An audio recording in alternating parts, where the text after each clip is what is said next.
Kenya is dealing with two major stories this week. One, testing its digital defenses, and the other, its handling of a health emergency with international implications. But first, President William Ruto's official website, president.go.ke,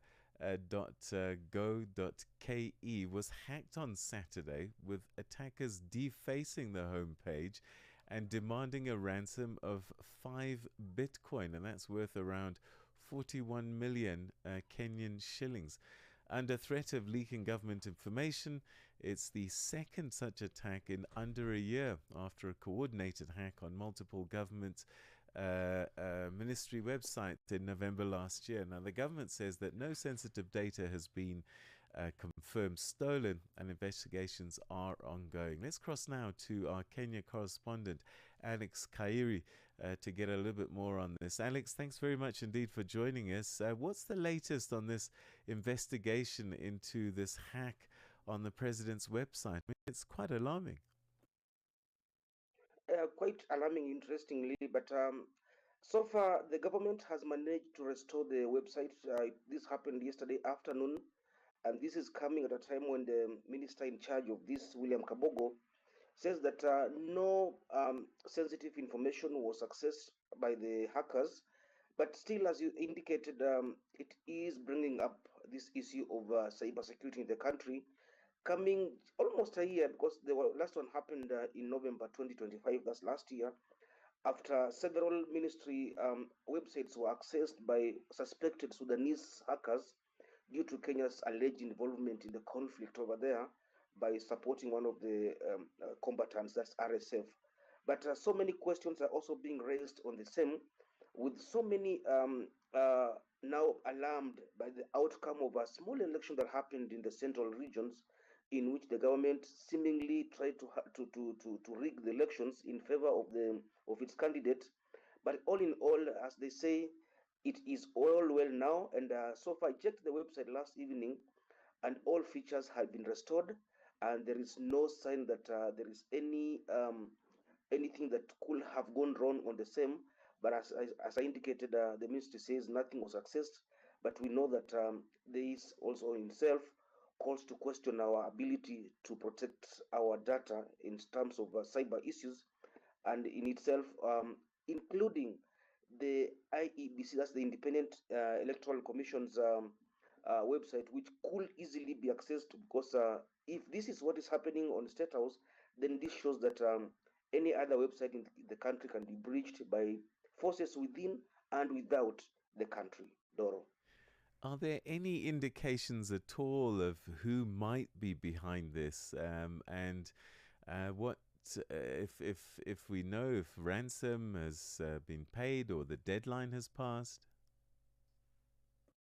The deadline did pass yesterday, but I recall trying to access this website on Saturday, only to be met by a message that indicated that this is for the third time that the hackers were issuing threats, and it was almost the last one for them to leak everything that was allegedly linked to the president in terms of corruption allegations and all other scandals that they claim the president is involved in. And so far, they did not leak, but so far, at least for now, we do not know much about it. But the government silence means that it could be as deep as we might imagine, because whenever the government usually overcomes a situation, a difficult situation where nothing has been lost, they normally come out in hope, in force to celebrate this. But so far, with the silence, then this clearly means that there is a lot to be expected,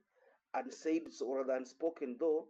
But in itself, so many Kenyans seem to be waiting to see what comes out elsewhere, and not necessarily on the website, but it could actually happen again with the hackers possibly now releasing these scandals that they claim to be having in possession of.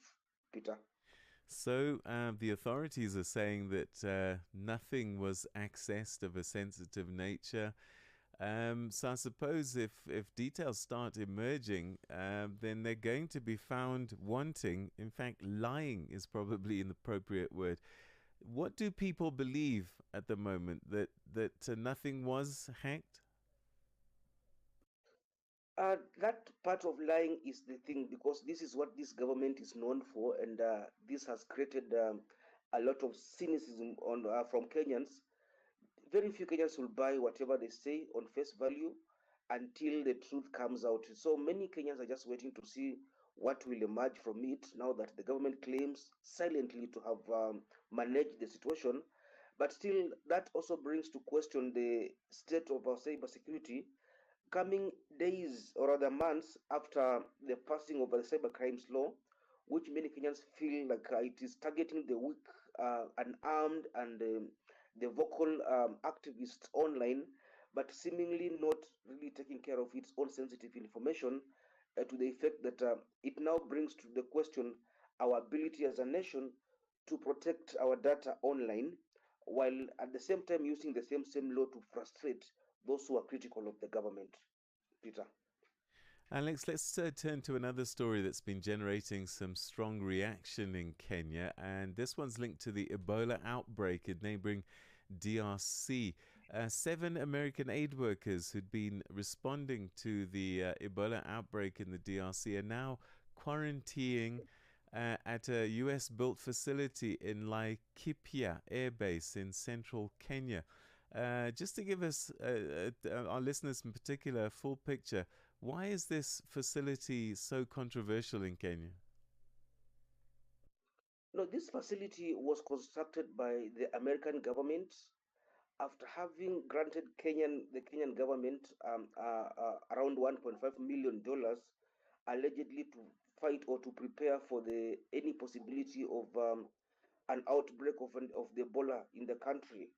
But it failed to meet the expected legal requirements because such a situation only necessitated what in Kenya is popularly known as the public participation, where members of the public are consulted, and if they agree, then now it goes through parliament for approval for the same now to start for the construction to start. Now, there have been protests on the same, and several people have been killed in the region. It's a place called Laikipia.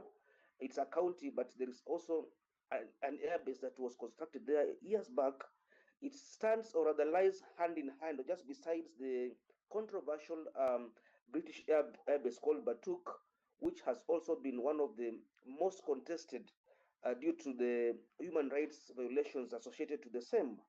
So the court ruled after two groups went filed a case opposing the construction of the quarantine, and it ruled that the construction of that quarantine be halted until the deliberations had been made and a ruling made on the same. But the government went on in defiance of the court ruling. And this necessitated another session where the Minister of Health was summoned and he apologized for not following the court ruling and promised to halt the construction of this quarantine. And now it is now emerging that apparently the construction never stopped, so it has since been completed. And now 7 American aid workers have been brought in all the way from DRC to the same facility, despite the court's orders, is the one that is now causing that public anger. And as I just indicated, this in itself might have happened when the whole nation was attention was diverted to a small election that happened in the central Kenya region.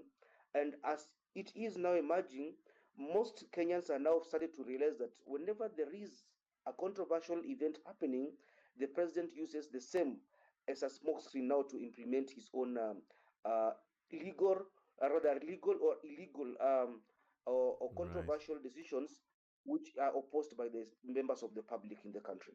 My brother, we're going to have to leave it there. Asante sana, ndungu yangu. Until the next time.